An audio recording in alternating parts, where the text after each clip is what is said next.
Hello everyone, in this video, we will see how to reverse payments on the Absa app. If you have encountered an issue with a payment and need to reverse it, follow these step-by-step instructions to rectify the situation. Begin by launching the Absa app on your mobile device. You will be greeted by the app's home screen, which provides a snapshot of your account balances and recent transactions. If you haven't logged in, you will be prompted to enter your login credentials to access your account securely.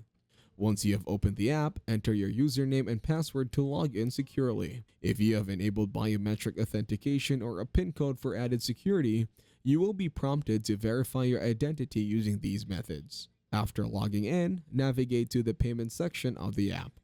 This can usually be found in the main menu or dashboard depending on the app's layout. Once you have located the payment section, tap on it to proceed to the next step. Within the payment section, look for an option labeled Transaction History or something similar. This will display a list of all your recent transactions, including payments, transfers, and withdrawals. Scroll through the list to find the specific transaction that you wish to reverse. If you found this video helpful, you can thank me with a like and subscribe to the channel. See you in another video.